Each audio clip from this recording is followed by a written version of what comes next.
우리 제목을 한번 읽겠습니다. 시작. 목적에 집중하는 은혜. 아멘. 사람들은 목표를 가지고 살아갑니다. 나는 어떤 직업을 가져야 되겠다. 나는 어떤 학교를 가야 되겠다. 나는 어떤 사업을 해야 되겠다. 나는 어떤 직장을 가야 되겠다. 이런 목표를 가지고 살아갑니다.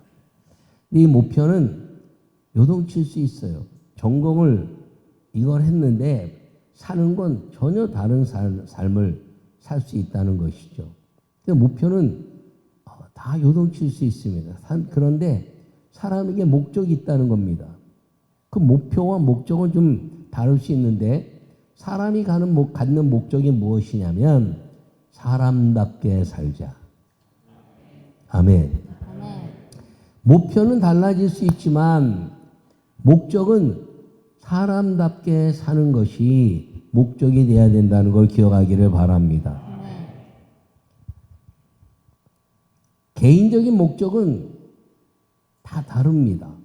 이 보편적인 목적은 사람답게 살아가는 것인데 여러분 이 사람답게 살아가는 이 목적의 삶을 모든 사람들이 그렇게 살면 이 세상은 다 아름다울 수밖에 없습니다. 그런데 이 목적이 목표에 의해서 자꾸 공격을 받습니다. 내가 이렇게 살아야 되는데 이런 삶을 살아야 되는데 이렇게 공격을 받으니까 사람답게 사는 것보다 사람답게 산다는 핑계를 가지고 목표를 더 크게 잡아서 그 목표로 자기 인생을 막 만들어 가는데 여러분 결혼이라는 것도 그렇다는 거죠. 부부가 결혼할 때 상황을 다 맞추죠. 양가 집안도 맞추고 또 직업적인 것도 맞추고 또 이제 생활해 가는 것도 맞추고 다 맞추면서 이 정도면 내가 사랑하고 사는데 불편함이 없겠다라고 결론은 사랑이라는 것 때문에 부부가 결혼합니다. 그것이 목적이 되는 것이죠. 근데 이 결혼하고 나면 목표 때문에 자꾸 공격을 받습니다. 돈을 왜 못 벌어오냐? 왜 이렇게 게으르냐? 뭐 이렇게 왜 어렵냐? 자기 생각과 맞지 않는 것 때문에 그 목적 사랑이 무너져 버린다는 것입니다. 사랑이라는 목적만 가지고 다른 것들은 다 그 목적에 맞추고 산다면 이 세상에서는 이혼이란 말도 없어질 겁니다. 여러분, 사람이 살아가면서도 그럴 수 있는데 신앙도 그렇다는 거죠. 신앙의 가장 큰 목적은 하나님의 영광을 위하여. 여러분, 우리가 구원받고 예배하는 목적이 뭡니까? 예배하면서 하나님의 영광을 위하여. 이 하나님의 영광을 위하여라는 이 목적이 교회 봉사하는 것, 헌금하는 것, 그리고 자기가 어떤 위치에 올라가는 것, 이거에 의해서 하나님의 영광이 상실되고 있다는 것입니다. 이 목적에 집중하는 은혜의 삶이 우리의 분명한 2025년도 이후에 평생 주님 오시는 그날까지 우리가 주님 앞에 가는 그날까지 이 목적을 상실하지 않는 예배자의 삶, 하나님께 영광 돌리는 믿음의 삶을 살 수 있기를 간절히 축원합니다. 일부의 교사들이 이렇게 나오는데 일부의 교사들이 일부 예배 드리고 그리고 교사로 헌신하죠.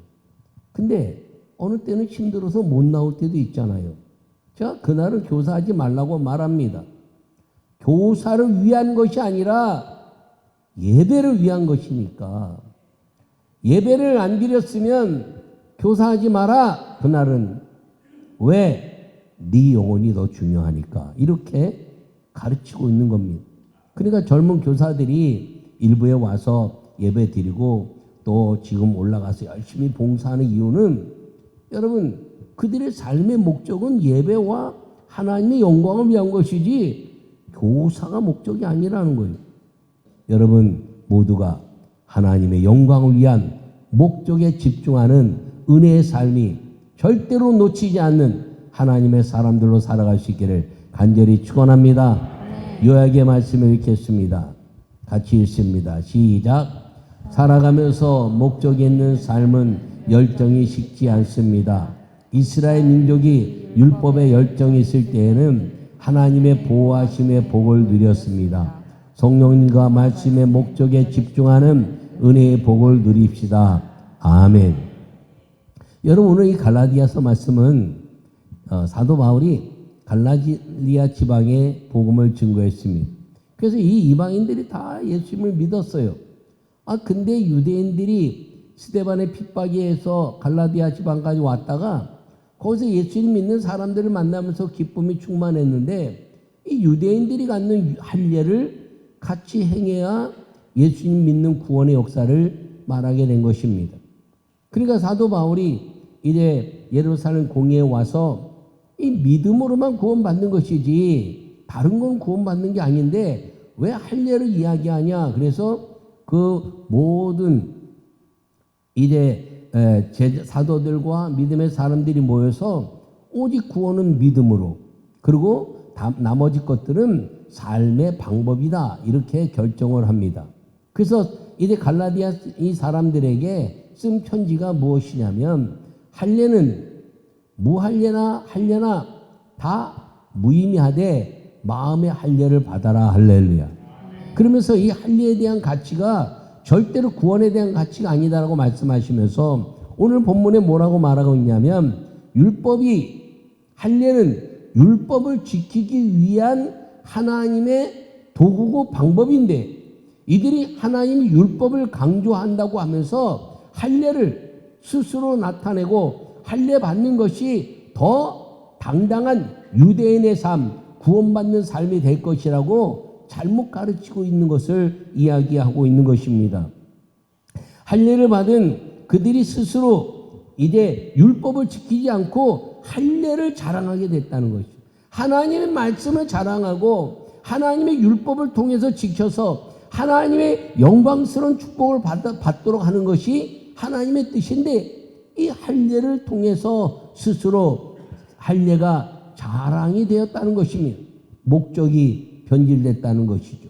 그래서 사도 바울은 목적이 변질된 것을 다시 분명한 목적이 있는 삶, 그 목적은 무엇인가요? 오직 예수, 오직 십자가, 오직 성령, 그리고 오직 믿음으로만 구원받는 하나님의 역사가 이방인이든 유대인이든 할례자든 무할례자든 누구든지 그리스도의 이름을 부르는 사람들에게는 예수 그리스도의 이름이 흔적이 남아서 구원받는 이 목적이 분명한 은혜를 누릴 수 있게 된다라고 말씀하고 있는 걸 기억하기를 바랍니다.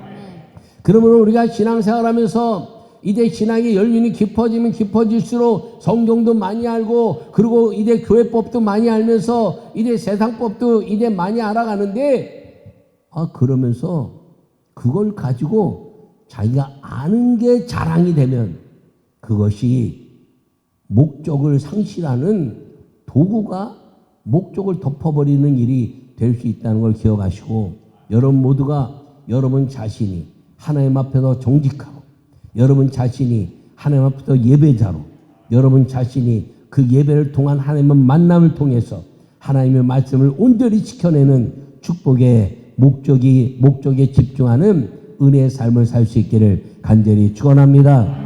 첫 번째 말씀을 읽겠습니다. 율법이 아니라 십자가의 목적에 집중할 때 마귀를 이기는 은혜를 받습니다. 아멘. 오늘 14절 제가 다시 한번 읽으면요. 이제 뭐라고 기록되어 있냐면 내게는 우리 주 예수님 그리스도의 십자가 외에 결코 자랑할 것이 없으니 그리스도로 말미암아 세상이 나를 대하여 십자가에 못 박히고 내가 또한 세상을 대하여 그러하니라. 아멘. 여러분 율법은 지켜야 할 하나님의 말씀입니다. 율법이 잘못된 게 아니에요. 율법이 성경이고 모세오경이고 십계명이기 때문에 율법은 율법은 지켜야 할 하나님의 말씀입니다. 할렐루야. 따라해. 율법은 지켜야 될 하나님의 말씀입니다. 그런데 이 율법을 지키기 위해서 아브라함에게 할례를 행하라는 것이에요. 이 율법은 무엇인가요? 하나님의 말씀. 그게 뭔가요? 예배라는 것입니다. 아브라함이 갈대아우를 떠나서 하란 땅에 갔다가 가나안 땅에 들어갑니다. 가나안 땅에 들어가서 예배를 드립니다. 그러고 나서 복을 받지요. 너는 복의 근원이 될 것이다. 할렐루야. 그래서 예배를 통해서 하나님과 만나는 말씀의 순종자가 되라는 것입니다. 이 예배를 통해서 선포되는 말씀이 하나님의 말씀인 걸 기억하기를 축원합니다. 여러분들이 세상에서 얻는 것, 스스로 깨닫는 것, 그것도 하나님의 말씀이지만 그건 여러분의 것이에요. 이 선포되는 말씀은 하나님이 오늘 우리 교회 모든 성도들에게 주시는 은혜의 아름다운 말씀이고 지켜야 될 율법이라는 것을 기억하기를 축원합니다. 그래서 이 율법은 예배를 통해서 주시는 하나님의 말씀입니다. 그래서 아브라함 시대에는 율법이 있던 시대가 아니에요. 모세 이후에 하나님의 모세오경이 나왔기 때문에 그 율법은 무엇이냐면 하나님의 말씀인데 예배를 통해서 하나님의 음성을 듣고 그 예배를 통해서 하나님을 만나고 그 만난 하나님이 말씀하시는 것을 지켜내는 것이 이 예배고 하나님이 아브라함이 주신 은혜였던 걸 기억하기를 바랍니다. 근데 이 아브라함이 자꾸 실수를 하는 거예요. 예배를 드리고 기근이 일어나니까 하나님께 묻지 않고 저 애굽으로 내려갑니다. 그래서 이방 여인 하가를 데리고 와요.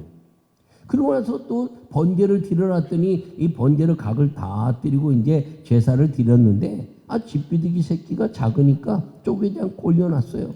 자기 마음대로 했다는 거죠. 네. 기근이 왔는데도 자기 마음대로 내려가고 그리고 하나님의 말씀이 아니라 자기 마음대로 예배를 마음대로 했다는 거예요. 이까짓 거 뭐 이까짓 거 안 하면 어때? 그러니까 하나님이 그 예배를 안 받으셨어요. 그리고 400년의 종살이 할 것을 말씀했습니다. 이야, 하나님 정말 놀랍다. 어떻게 뭐 작은 거 하나 말이야. 그걸 가지고 말이야. 뭐 400년 종살이를 시켜. 그게 아니라 400년 동안 하나님의 축복이 머물러 있다는 얘기예요. 여러분, 하나님은 온전한 걸 통해서 여러분 호흡하듯이 축복하시는 걸 믿으시기 바랍니다. 그런데 실수하고 나니까 인본주의에 빠진 거예요. 자기 생각에 의해 살다 보니까 내 몸에서 난 씨가 자녀가 하늘의 별처럼 빛날 것이다 그랬는데 자기 안에 사라는 경수가 끊어지고 아이를 낳을 수가 없는 상황이 되니까 사라가 이야기합니다. 여보 당신이 낳는 자녀는 다 당신 자녀인데 꼭 나는 아이도 못 낳는데 나를 통해서 낳아야 되겠어? 저 젊은 여종 하가를 통해서 낳으면 그 아이를 내가 이제 키우면 내 자녀와 같이 내가 키울 테니까 그렇게 나지. 주님께 묻지 않았어요. 묻지 않으니까 무슨 일이 벌어집니까? 아이가 태어났는데 이스마엘 태어나니까 그 아이 때문에 가정이 깨지게 된 겁니다. 여러분, 그래서 하나님이 아브라함에게 무려 13년 동안 암흑기를 지내게 하시다가 아브라함에게 나타나서 하신 말씀이 너는 내 앞에서 행하여 온전하라. 할렐루야. 이 온전한 말이 무엇이냐면 예배를 잘 드리라는 거예요. 예배를 잘 드리면 내가 내 말을 잘 듣고 순종하게 될 것이다. 할렐루야. 그리고 그렇게 하신 말씀을 통해서 할례를 주신 거예요. 할례를 행하라. 할례를 행하고 내가 예배를 날마다 성공하고 하나님 말씀에 지켜 살 것을 네 스스로 너가 지켜가는 내 자신이 되라. 네 몸이 하나님의 제물이 되라. 이렇게 말씀했는데 유대인들에게 그러면서 이 할례가 하나님 백성의 사인이다라고 말씀한 겁니다. 이 하나님 백성의 사인이라고 얘기하니까 뭐라고 생각하나요? 할례를 받으면 다 하나님의 백성이구나. 그게 아니란 거예요. 할례를 통해서 하나님의 말씀을 잘 지키는 백성이 되겠다는 사인이지 할례가 하나님 백성이라는 사인이 아니라는 걸 왜곡하고 이 유대인들이 할례를 행해야 구원받는다는 말까지 예수님 시대에도 이렇게 이야기하는 걸 사도 바울이 끊어내고 있는 걸 기억하기를 바랍니다. 여러분, 마귀의 유혹이 무엇인가요? 하나님의 말씀을 왜곡해내는 것이죠. 마귀가 저 에덴에서 선악을 알게 한 남의 시간을 따먹으면 죽을 것이다 그랬는데 죽을까? 먹지도 말고 만지도 말까? 그리고 아주 살짝 변화시켰어요. 목적을 변질시킨 겁니다. 그러니까 이 할례도 마찬가지예요. 할례를 통해서 하나님의 말씀을 지켜야 되는데 이 할례를 살짝 마귀가 바꿔서 할례를 행한 자부심을 가지고 그리고 구원받은 백성으로 알아라라고 왜곡시킨 겁니다. 할례는 사인에 불과하지 목적이 아닌 것을 여러분 기억하기를 바랍니다. 사도 바울이 이것을 분명히 이야기하면서 이 십자가의 목적이 무엇이냐면 하나님의 말씀을 잘 지키는 것이요. 십자가를 바라볼 때마다 예배의 아름다운 믿음을 통해서 하나님을 말씀을 잘 듣고 지키면 이 에덴의 모든 약속의 축복이 우리에게 주어진다는 것이 보장되는 은혜가 우리에게 있게 된다는 걸 기억하기를 바랍니다. 이것이 우리가 갖는 목적 있는 삶이요 예배의 삶이라는 걸 꼭 기억하기를 축원합니다. 그러므로 마귀를 이기는 것이 우리의 목적이라는 거예요. 귀신들과의 싸움에서 우리는 이겨놓고 싸우는 싸움인데 유혹받아서 넘어지는 삶이 되지 않기를 간절히 축원합니다. 두 번째 말씀을 읽겠습니다. 할례가 아니라 예수님의 흔적이 신앙이 될 때 천국의 은혜를 기쁨으로 얻게 됩니다. 아멘. 17절을 제가 한번 읽으면요. 이후로는 누구든지 나를 괴롭게 하지 말라. 내가 내 몸에 예수님의 흔적을 지니고 있노라. 아멘. 여러분 할례 목적이 예배 성공이라고 말했습니다. 근데 사도 바울이 말하는 내 몸에 예수님의 흔적을 지녔다는 것은 사도 바울은 유대인 중에 유대인이고 로마인이고 바리새인이고 베냐민 지파 사람이고 그는 할례자입니다. 그런데 할례나 무할례가 무의미하다 하면서 내 몸에 예수님의 흔적을 지녔다는 것은 예수 그리스도의 구원에 간증이 있다는 거예요. 여러분 이 교회 나온 모든 사람들은 여러분들은 다 예수님의 간증이 있는 걸 믿으시기 바랍니다. 이 교회 나왔다는 것 자체가 간증입니다. 누구 손에 이끌려 나왔던 아니면 어떤 상황 속에 나왔던 부모에 의해서 나왔던 내가 태어나면부터 예수를 믿었던 어떤 상황이든 이 예배 안에 있다는 것 자체가 이미 여러분들은 예수님의 간증을 소유한 사람이라는 걸 기억하기를 바랍니다. 근데 여기 나온 목적이 뭐예요? 예수님 믿고 천국 가고 그리고 하나님 영광 속에서 축복받고 살아야 된다는 것이 여러분 목적인데 교회 나와서 다른 게 나를 힘들게 하네. 다른 게. 그리고 밖에 이 예배를 통해서 하나님 축복이 임하는데 다른 일이 더 바빠요. 회사 일도 바쁘고 또 사업 일도 바쁘고 돈 모일 일 바쁘고 병원도 가야 되고 뭐 별거 다 바쁘니까 이 예배를 놓칠 수 있다는 겁니다. 여러분 그것을 다시 정상으로 돌려서 이 예배가 우선하고 기도가 우선하고 그리고 하나님의 아름다운 예수님의 만날 흔적을 여러분들이 놓치지 않기를 간절히 축원합니다. 간증이 있는 삶을 가지라는 것이죠. 여러분 간증이 강하면 강할수록 더 믿음이 아름답고 예배를 소중히 여기게 되는 걸 기억하기를 바랍니다. 그래서 사도 바울은 성령을 받으라고 얘기하는 것이에요. 목적이 달라지면요 여러분 가장 중요한 하나님의 나라에 들어갈 수 없게 된다는 것입니다. 여러분 우리가 살아가면서 이런 일이 얼마나 많은지 몰라요.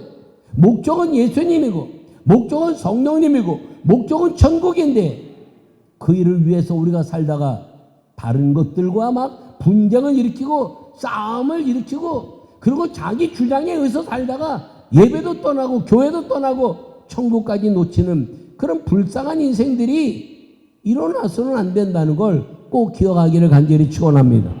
사도 바울은 이 개인적인 간증을 절대로 놓치지 않은 사람입니다. 그가 예수 믿는 사람들을 핍박으로 다메섹으로 달려가다가 그 다메섹으로 달려가다가 하나님의 아름다운 역사를 통해서 주님을 이제 영으로 만나고 그런 아라비아 광야에서 3년 동안 이제 그가 성령의 가르침을 받고 분명한 목적을 그가 깨달은 것입니다. 그 목적이 무엇인가요? 하나님의 영광을 위하여. 그 하나님의 영광을 위하여 그 율법으로 살 때도 하나님 영광으로 살았는데 율법을 통해서 예수 그리스도를 지워버린 겁니다. 예수님 목적인데. 근데 그거 깨닫고 나서는 하나님의 영광이에요? 오직 예수. 하나님의 영광이에요? 오직 성령. 이걸 외치기 시작했고 이 오직 예수 십자가의 삶, 오직 예수 부활의 삶, 오직 성령, 성령의 충만한 능력의 삶을 놓치지 않았다는 걸 기억하기를 바랍니다. 어떤 면에서는요, 이 사도 바울은 제가 이야기하지만 가장 불쌍한 삶을 사는 사람입니다. 그가 만약에 율법주의자로 있었고 사내들인 공의원과 가말리엘 문화에 있었던 그 상태에 있었다면 그런 돈이나 명예나 모든 것들을 다 갖고 그리고 아주 세상에서 큰 소리 치면서 살 수 있는 위치를 보장받은 청년이었어요. 근데 예수님 만나고 나서 그게 다 바뀐 겁니다.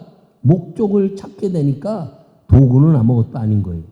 그러니까 복음을 증거하다가 40에 관한 하나님 매를 맞기도 하고 돌에 맞아 죽음을 경험하기도 하고 그리고 수많은 핍박 속에 있으면서도 그가 목적을 잊어버리지 않았기 때문에 그는 어떤 상황 속에서도 내게 능력 주신 자 안에서 내가 모든 것을 할 수 있다는 당당한 믿음을 가지고 그 하늘의 은혜를 경험한 것임을 기억하기를 바랍니다. 여러분, 목적을 목표로 하는 그 과정에 좌절하지 마세요. 여러분, 삶의 목적이 있는데 요새 아이들 말입니다. 대학에 떨어지면 인생 살기 싫잖아요. 그게 과정인데 또 시험 봐서 붙으면 되지. 또 시험 봐서 행하면 되지. 아이, 그 사람이 그 길만 가야지 되나? 그렇게 얘기해도요, 대학 떨어진 애들은요, 저도 뭐 떨어져 봤지만, 살기 싫거든요. 왜요? 창피해서. 공부 열심히 하는 거 생각 안 하고 창피하거든요. 근데 목적은 뭐예요? 나는 내 삶에 목적이 있다는 거죠. 사람답게 사는 것. 그걸 잊어버리는 거예요. 잊어버리니까 자꾸 목적 있는 그 과정이 나를 넘어뜨리려고 하는 거죠. 여러분 신앙생활 하면서 여러분 인생 가운데 가정에 사랑이라는 목적을 절대로 잊지 않기를 바랍니다. 부모와 자녀가 됐다는 그 감격, 그 사랑의 은혜는 절대로 잊지 않기를 바랍니다. 여러분 형제 자매들이 아름답게 믿음의 삶을 통해서 어려서부터 함께 자라왔던 그 자라온 과정에 대한 사랑을 절대로 잊지 않기를 바랍니다. 여러분 어떤 일로도 목적을 상실하지 않는 우리의 성도들이 되기를 간절히 축원합니다. 그런 삶 속에서 하나님이 아버지시오. 그리고 우리는 자녀된 권세를 통해서 그리고 목적에 집중하는 은혜, 그것은 무엇인가요? 하나님 말씀에 집중하는 은혜, 하나님 말씀을 집중하기 위해서 예배에 성공하는 은혜, 그 예배 성공을 통한 그 은혜를 통해서 하나님이 예비해 놓으신 그 하늘과 땅의 권세와 복, 에덴의 아름다운 회복의 복, 천국의 예비된 미디안 죽음 위의 삶과 이 땅에 사는 동안에 에덴의 삶에 대한 축복을 절대로 여러분 앞에 보장되어 있다는 것을 기억하시고 목적에 집중하는 은혜의 삶을 사는 우리 모두가 되시기를 간절히 축원합니다.